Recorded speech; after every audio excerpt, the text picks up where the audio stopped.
Today we're with the St. Louis All Girls Association, SLOGA, which happens to be my alma mater, Abuja Chapter, and we're at a webinar today and discussing dealing with trauma after rape, the way forward.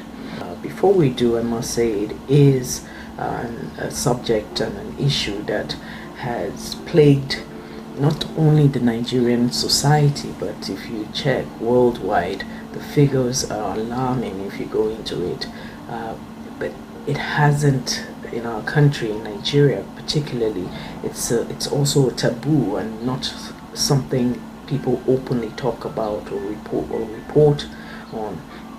So there are new measures being looked into, especially with all this outcry going on about rape. But let's carry on with the discussions and hear what everybody has to contribute. I was raped several times because now that I'm an adult and I'm doing a lot around rape, I have a better understanding about rape and what rape is. So even before I was 6 years old, I had been sexually abused by a nanny who lived with us.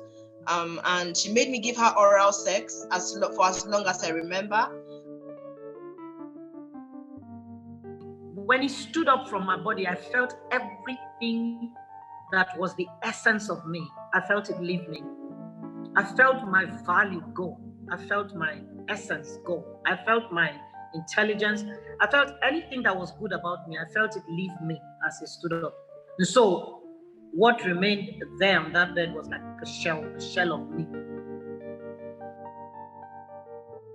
And then in my third year, I went for a surgery, appendicitis, and one of the doctors singled me out at that time at the hospital.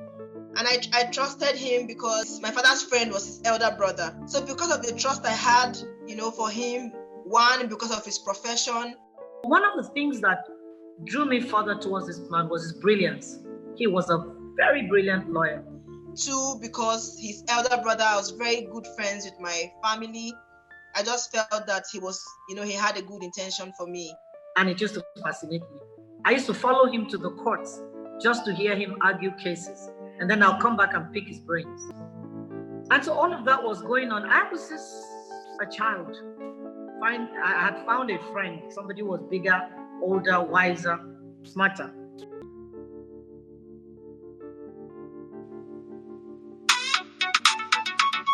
Hey party people, this is Easy E on Family Life Drive Time, asking you to call in and contribute to our topic for today. Is your child home safe? Well, that's the question. Hey, here's my third caller for the day. Hello? Hello?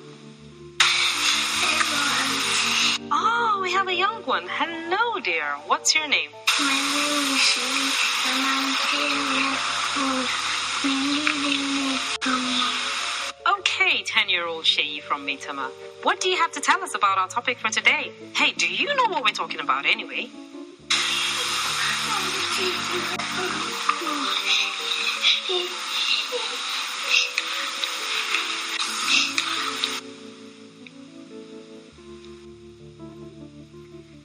Hello?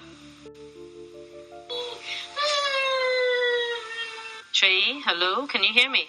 Hello?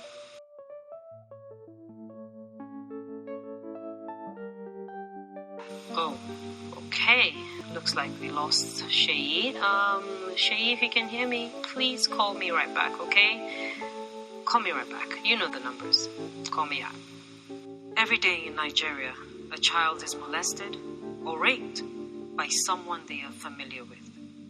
A father, a brother, an uncle, a school teacher, a family friend, house staff, or a neighbor. Stop this social cancer. And when he drove to his house and I walked into his house with all trust, let me also mention that, I had never had sex at that time. I mean, penetration. So that was my first experience as a virgin. The next thing, he asked me to sit down. And so I sat down in the living room and he went into his room and then called me into the room. So once I entered the room, he was in the bathroom. The bathroom door was beside his room door. So he just said, come in. And once I came in, he came out of the bathroom and then he reached out for his own room door, locked it immediately. And when I saw him, he was already stark naked. And that already made me afraid because I already had several rape, attempts and had escaped, up to 3 of them before that day. So immediately I saw him naked. I started begging and asking and telling him I wasn't ready for whatever it was he wanted to do, because obviously this was not a checkup. And he pushed me down to his bed. His mattress was on the floor. He pushed me and I struggled. I struggled my way with him, but I couldn't struggle for too long because I had not even healed completely from the surgery I had. When I realized that I didn't have the physical strength to fight, I just gave up. I stopped fighting, stopped resisting, stopped reacting. And I think I experienced briefly what it means to be in a dissociative state. It looked like I stepped out of my body and I was watching whoever was on the bed getting violated, So when he was done, I remember the words that came out of his mouth. He stood up and threw his hands up in a very nonchalant way and may the gods forgive me. I think if I could have found a weapon that time, I would have killed him. I know that. But there was no weapon. There was, at this point, even if there was a weapon, maybe my mind could have willed it, but my body would not have been able to move because I was dead. That's what I was saying.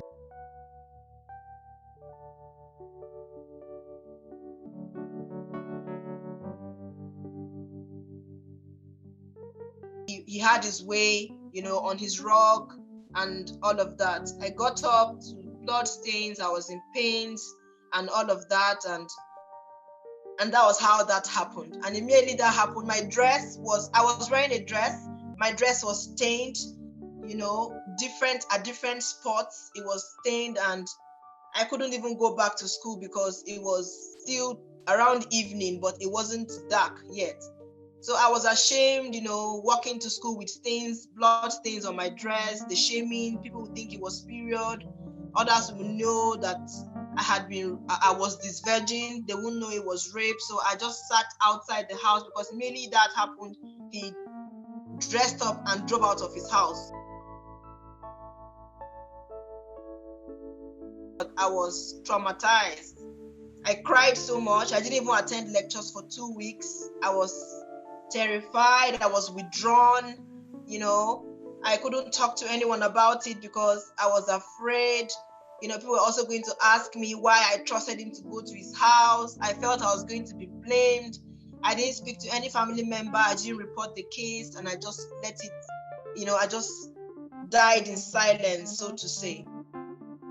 And that night I had 2 of the worst nightmares I've ever had in my life. I can't give you all the details because of time, but I knew that the 2 nightmares represented what I had just been through in the daytime.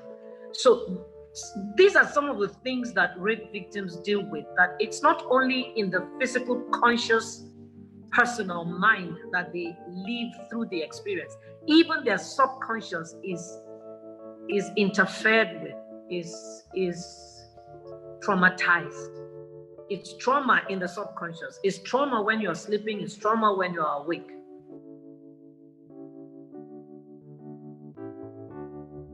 I kept it to myself, hurting, I was bitter, I was traumatized, for so many years. For all the series of sexual abuses, I just kept to myself, and I had very low self-esteem. I suffered a lot of low self-esteem as well at that point. And after the rape, I just felt really worthless. And I also just wanted a place of solace. And so all I needed to hear from any young man was, I love you, and I would just trust that it was true. So that happened until I was 32. I finally opened up about my sexual abuses, to a pastor, a certain pastor who is also a motivational speaker and a life coach. And I discovered that when I opened up to him, I did not die. Nothing happened to me. And I just found myself broken, and I was crying that day. But I could tell no one. For 10 years, I never spoke about it. Couldn't tell anybody. Couldn't bring myself to do it. No matter how close anyone was to me, I couldn't tell. I was raped 34 years ago, and about 5 weeks ago, I decided to do a series on my own live broadcast. And I actually thought it was going to be a breeze to talk about it because it's been so long. I was shocked at how much I struggled, even though there was no physical human being in my office as I was recounting it. You know, so once I talked about each of them, not all at once, but I just kept on dropping one after the other. So I just felt this urge to go home to my parents to also tell them the things that happened when I was little. So I was able to go home just for that purpose, called my father. I didn't want to speak to him over the phone. I spoke to him. And that also took a lot of burden off me, that I was able to speak about it.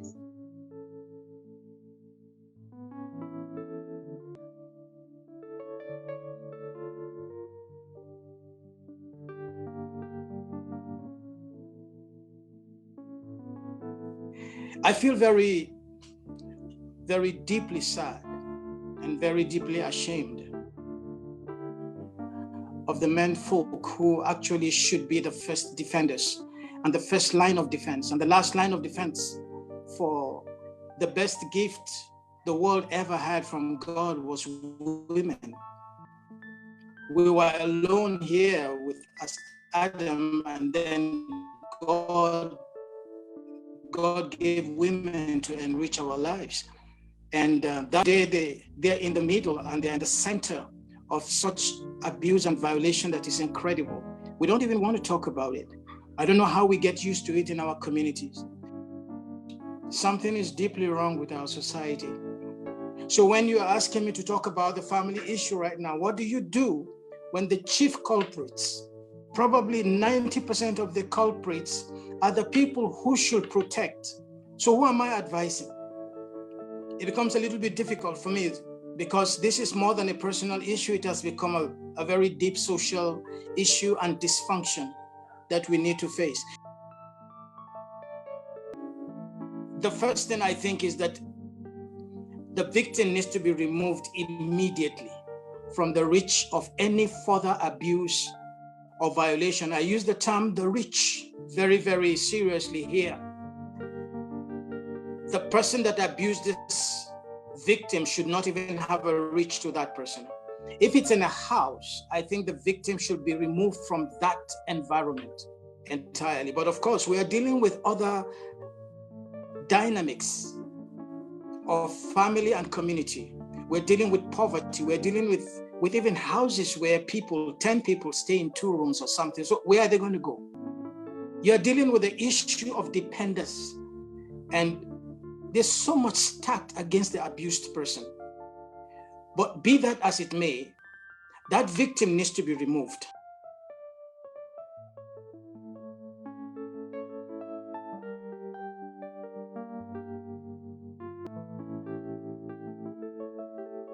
It happens to millions of women all over the world, and each case is different. Each story has its own shades of difference in the story, but the common thread that runs through these events is the trauma that the affected individual goes through. I would like to start by saying that when we want to respond to provide support when rape occurs, it could be in the immediate time. I mean, we could just, sometimes you in fact catch the rapist in the very act, or you discover shortly after while the person involved may still be bleeding or may still be in pain.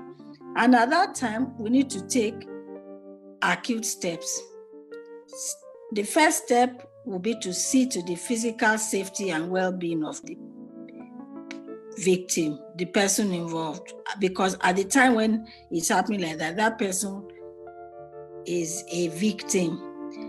And at that time, if there's bleeding, we need to check that it's something that can be, that is, will self-contain itself, or we need to see whether there have been tears, because especially in the very young, there may be tears that may require for them to have medical intervention. The bleeding may not be able to stop on its own, depending on the age of the victim.